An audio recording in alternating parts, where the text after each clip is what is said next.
you're dealing with the Monet Gardens in Giverny. There's an allusion to Stan Brakhage Mothlight. And then we have Nina Simone kind of deconstructing Morris Albert's feelings. And then, of course, there's Diamond Reynolds' video of the killing of Philando Castile. So we have, in a lot of ways, a series of black women kind of engaging with, we could call them, like, whether it's canonical or whether it's just the violence of the law, white male power structures. And that seems to be one of the themes that kind of unites these various threads. And I was wondering if that was something you'd be interested in speaking to. Yeah. First of all, thank you for having me. Thank you for programming the work. And Jessica, shout out to Jessica for bringing me here. I'm really grateful to be here. So yeah, the work is dealing with a lot of what I would like to call, or what a lot of, like, I guess, theorists might call intertextual play, right? Folks who are kind of grappling with other people's material or other people's spaces, you know, historical events, archival materials, documents, songs, what have you. So that's one of my favorite things about making experimental film, is the ability to play intertextually, whether it be the archive or what have you. So, but yes, to your question, the film is definitely about a kind of confrontation or interrogation of power. Most of my work is, I'm thinking through these kind of larger, overarching conceptions of power, whether it be, you know, kind of state-sanctioned violence or institutional power, what have you, colonialism, right, the histories of, like, extraction, like violent extraction, and where do black people, specifically black women, fit in to those equations or to those campaigns. So here you have Nina Simone making an intervention, right, this song, some might argue a really cheesy standard that you often hear, you know, feelings. I remember Steve Urkel would sing that in Family Matters. I'm aging myself. But yeah, like, to see her take this song and completely transform it is, to me, a really staggering experience. Because you kind of can't really tell what's happening in many ways. Is she losing her mind right now? Is she high? Is she, you know, is she aggressing the audience? And to me, all of these things may or may not be happening at one time. Right. But what's interesting is, for me, with this clip, and this is a clip I've seen many times over the years, I just kind of revisit the same YouTube clips, and this is one of them, is this, what Daphne Brooks, who's a black feminist thinker, says is a kind of distancing, a distanciation technique, where she is pushing against the audience in a way. And Simone does this in a lot of her performances. She is drawing a line between herself and the audience and letting them know that this is a boundary, right? And this is what you're going to get from me, and this is what you're probably not going to get from me. And in many ways, it's unsettling for the audience, but in some ways, for me, it's this kind of autonomy. You know, when I tell the young girl, you know, this is about agency and autonomy, this is what Simone is doing, I feel like. She's saying, yes, I am this talented, brilliant negress that you're all paying this great money to come see, but here's where you don't have any access, right? So in some ways, this is her exerting a boundary, and she does this throughout this entire performance, live at Montreux in Switzerland in, like, 1976. At one point, she's pointing to a woman, and she's like, sit down. You sit down. And so for me, as a former performer, as an artist, as a black woman who is showing my work all over the world with many different types of audiences, it's interesting and it's important for me to see her do that.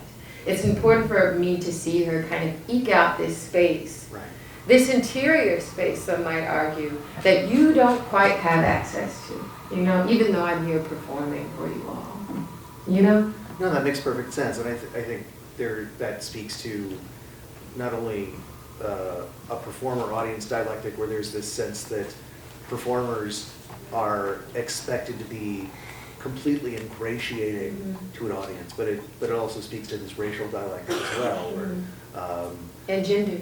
And gendered, absolutely. That there's this sense that the performer, the raced and gendered body, is there to serve, and she you're right, she completely upends that.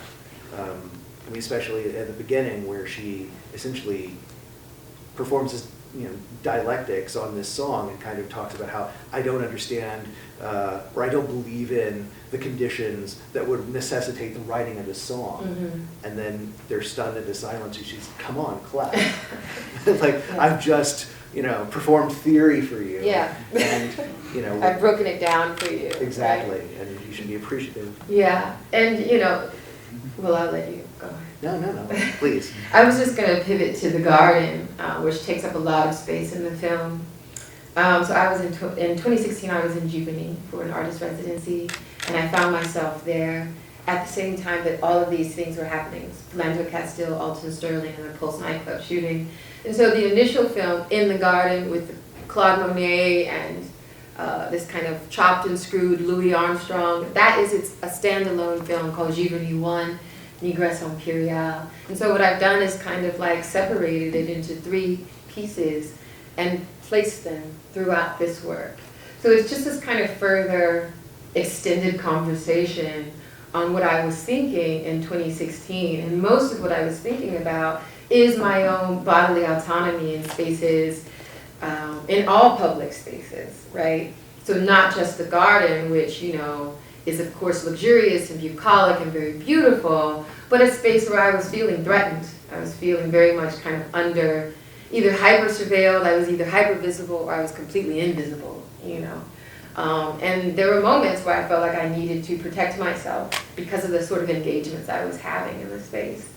So that, coupled with what I'm seeing on social media, made me feel very vulnerable when I'm supposed to be, it's a leisurely residency where I'm supposed to be thinking and creating. But here I am, in the lap of luxury, carrying a switchblade, because I don't know who I might have to fight.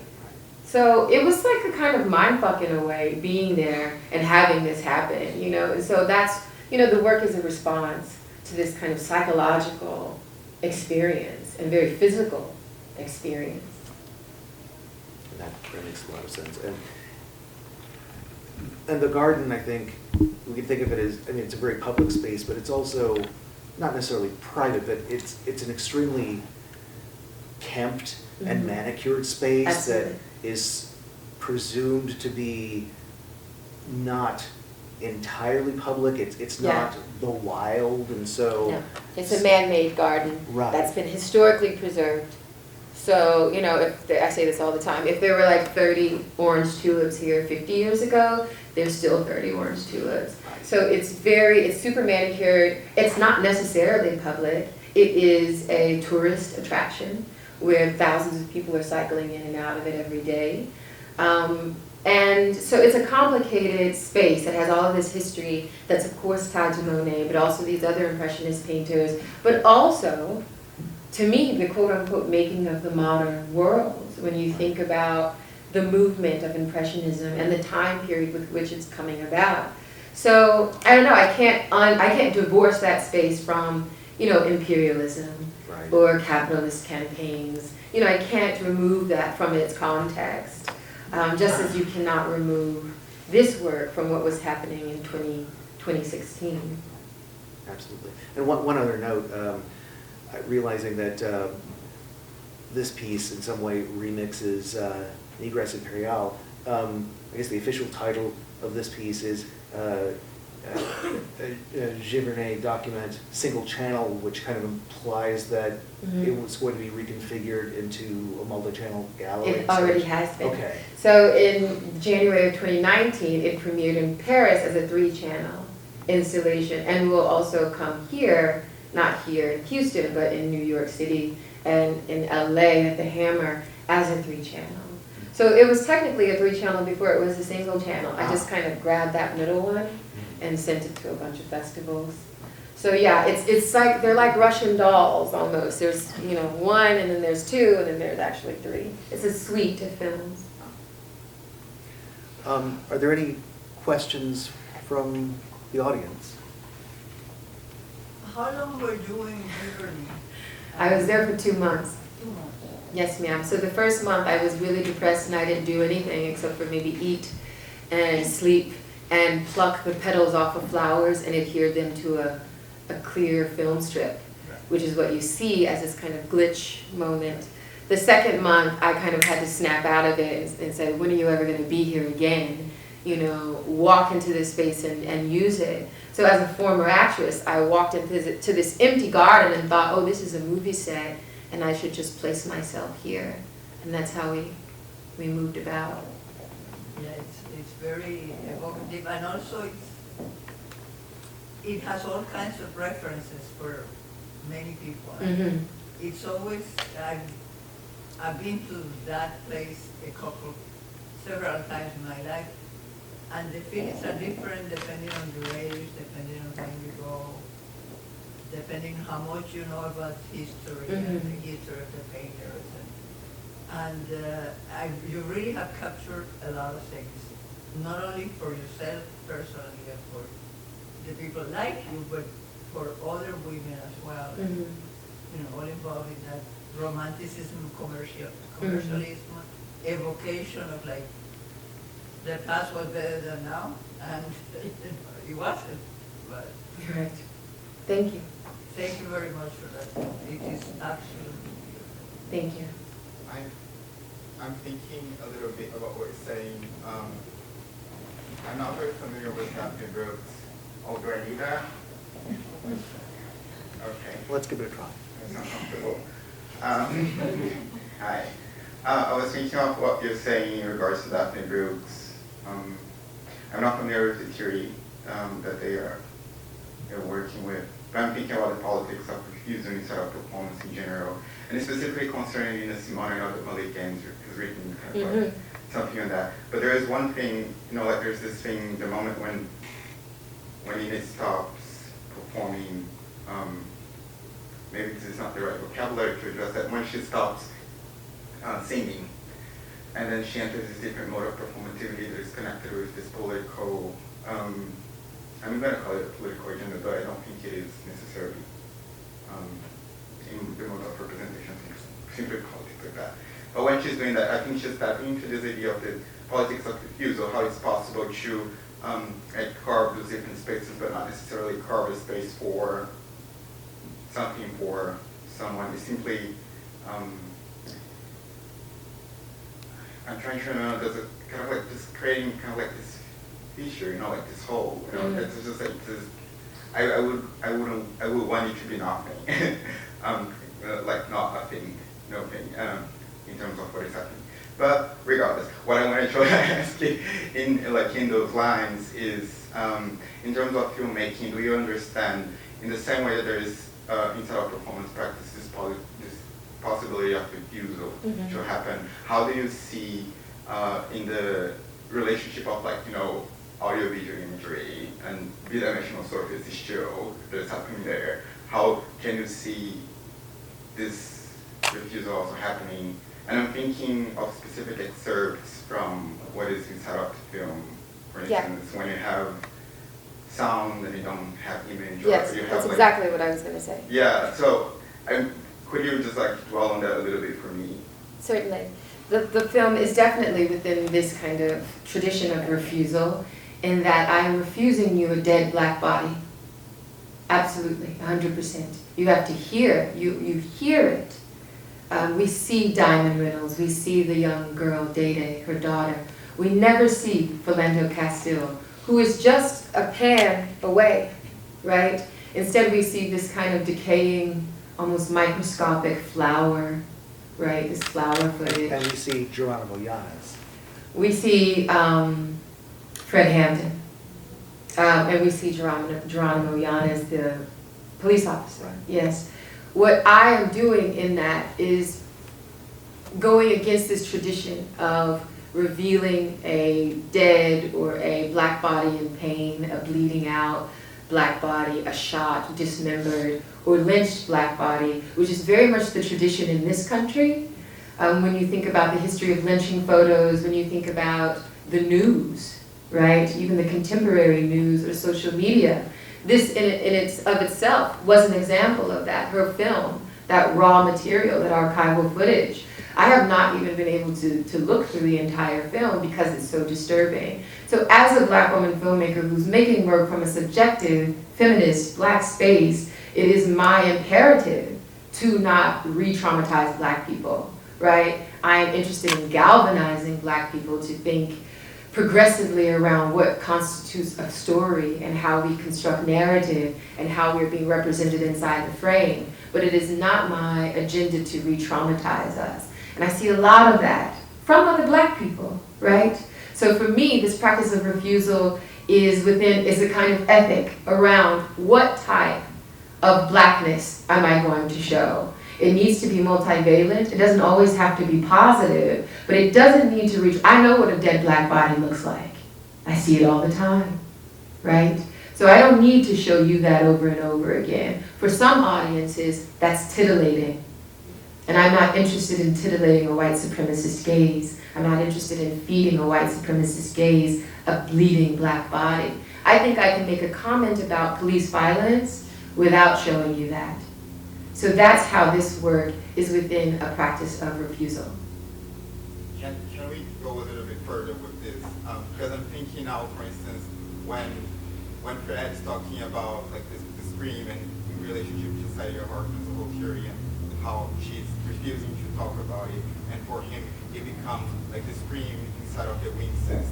And I'm also going to connect that scream. There is a Ita James also in Montreal, and there's a moment when she's singing the I'd Rather Go Blind. Yeah. And she makes like this amazing medley that goes for 9 minutes.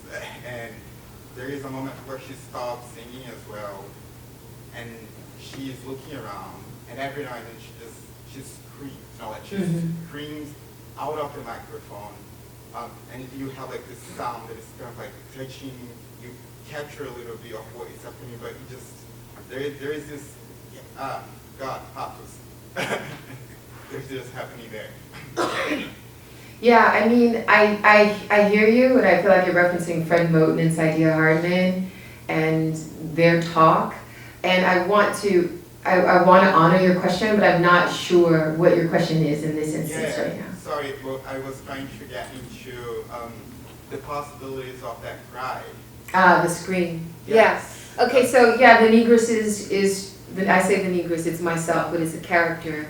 And she is trapped in this space, right? She seems like she's enjoying herself at first. But to me, her and Diamond Reynolds have a lot in common in that they're both captives, right? One of them is just a captive in a luxurious space. Funnily enough, Fred Moten, I saw him speak at the Black Artists Retreat in 2015, and he said, upward mobility means having to spend more and more time with the people who are trying to kill you. And I thought a lot about that while I was in this beautiful garden, right? I'm the daughter of like working class Black people, preachers and farmers and factory workers and people who went to work every day. But here I am in this garden, right? Being, force-fed 8-course meals and Calvados and rosé, and what does this mean for me? And so this scream was trapped in my throat for a minute in this garden. And then at the very end, the negress reaches a kind of cathartic moment, and that scream is released. But I don't know if she feels completely absolved. I don't know if that's the word. I don't know if she feels completely at ease. I think that there's a lot of tension still between these two positions. And we don't have to make it a binary. It could be multiple subject positions that the Black woman is, manifesting here on this screen. But I think between this kind of privileged position and this waking nightmare that Diamond Reynolds is experiencing, I wanted to draw some sort of connection, but also have it be unsettled, right? Because I feel deeply unsettled, even as I am in the garden, even as I am invited to be here with you today, I don't know. I hope that I'm getting at some sort of answer or understanding. If not, we can exchange emails, because I like talking about theory. These people may not want to hear about it. Well, if I could just throw in one thing. I mean, one of the things that your film does in this respect is that your kind of internal layering and editing means that these spaces crisscross each other. That when you're in the garden, you have stripes or inlays of the Diamond Reynolds video, or we see a stripe of the garden overlaid on Nina Simone's keyboard. And so these spaces, you represent them as always kind of calling back to each other and intersecting. And I think that kind of speaks to what you were talking about, how one space is never singular and always kind of harking back to the problematics of another. Right, and that there's this kind of conversation across both like temporal, across time, Right. but also across the space, right? So what can we say when we are cutting Fred Hampton from a 1968 documentary with the contemporary garden in this 2016 footage of Facebook Live?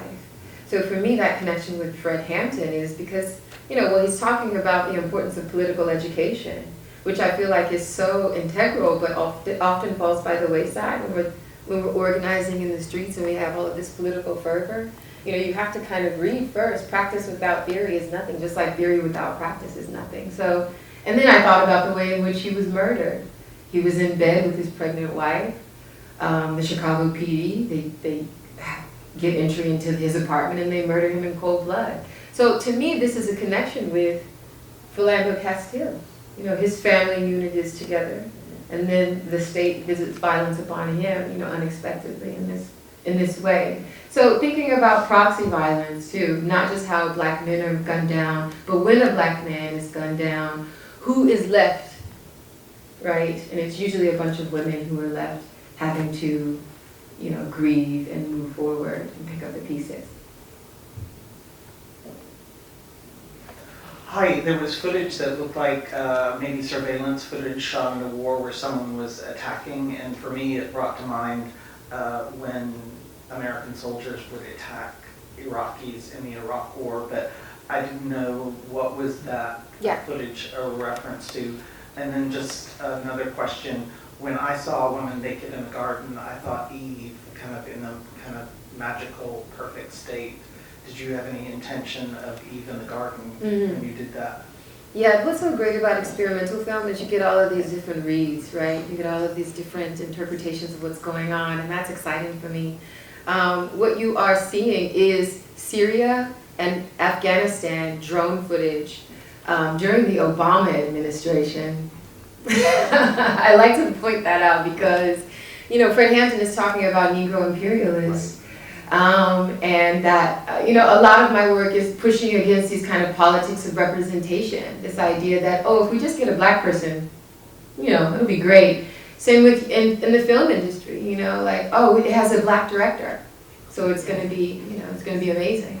Or there's black people in it, so that means it's going to be liberatory and radical, right? That's not necessarily true. So I think we have to kind of interrogate these very, very surface politics of representation. Like if you just kind of switch out one person with another person, then maybe things will be different. I think we have to be a little bit more critical with that. So yeah, as I was mentioning earlier, the work is very much about like our relationship to one another, but our accountability to one another. Like what happens when we elect somebody who, we all think is going to come and make everything wonderful and beautiful. But it's more complicated than that. We can talk about that later. My mom is here, she's an Obama fan, so.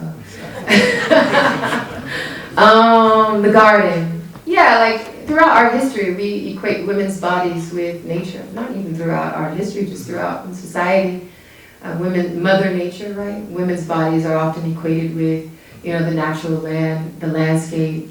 How many times have you seen a black Eve, though? No, never. So for me, it was really interesting to kind of like place myself in this garden, but to do everything in this garden that I possibly could that would invoke all of these histories, these stories, right? You have to evaluate your relationship to this space, to black women's bodies, to the state. And so what it brings is all of these different reads on the space. So yeah, I'm definitely thinking about biblical references. I'm the daughter of Pentecostal preachers, so that's always in there, right? We open and close with gospel music. How can I lose with the help I've got? We've got all of these amazing close-ups on apples. I, of course, want you to think about women's bodies as it relates to the earth and the pillage and plundering of both of those, right? How do these systems of violence, whether they be patriarchy, whether they be white supremacy, and whether they be capitalism, how are those systems attributing to a certain sort of destruction of both of these, right? The earth and women's bodies, specifically women of color, black women and Native women at the top of those lists, because these people, black women and Native women and trans women, have life expectancies that are extremely low. They are on the receiving end of a massive amount of violence. She's saying wrap it up, and he's got his hand up. Oh, okay. Maybe we could take one more? One more. Okay.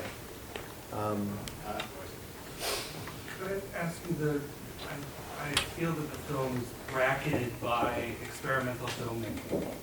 And I'm not sure, I hear the political, social implications being discussed, but I'm not sure I understand how the, painting on cellulose or adhering organic material to cellulose is integrated into your filmmaking as a whole, and what you're trying to say with that. I think it's interesting that you say that the beginning and the end of the film are bracketed by experimental filmmaking. I feel like the entirety of the film is an experimental film. What you're seeing at the beginning and the end are direct animation techniques.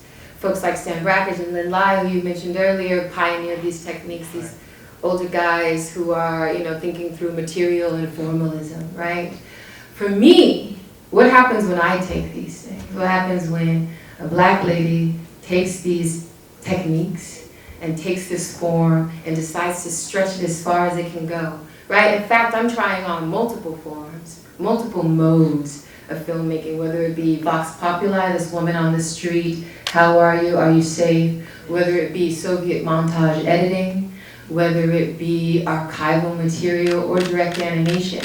To me, this is me, not just flexing, right? Not just showing you what I can do, but also really interrogating these techniques, the whys and the how, because I feel like there are limits and possibilities to them. In film school, I was told that there's just one type of documentary filmmaking, and it's observational, verite, fly on the wall.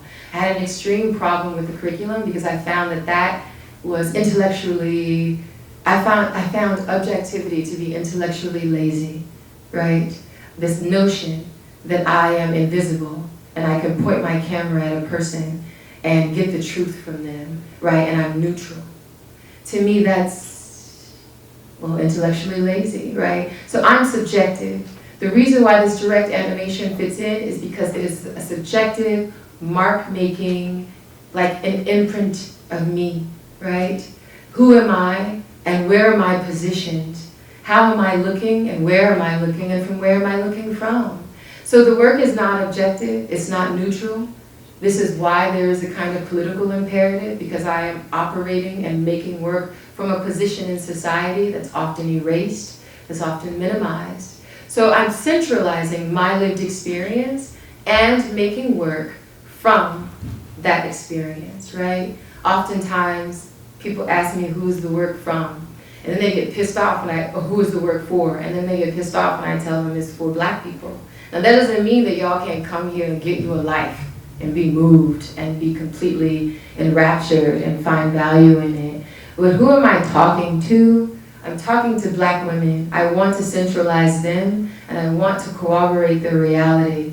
I want to make them feel like they're not crazy. Because I grew up watching Martin Scorsese, right? And I love him, but I don't think he was thinking about me when he was making Raging Bull, right? And as awesome as he is, I think sometimes it's good for people like yourself to put yourself in my position for 45 minutes, right? What does it mean now to look through these types of eyes and somebody who is in this type of position in society? So I hope that answers your question. We could talk about, experimental filmmaking via email if you want to as well. Well, thank you very much. This has been fantastic. Thank you for coming. Thank you.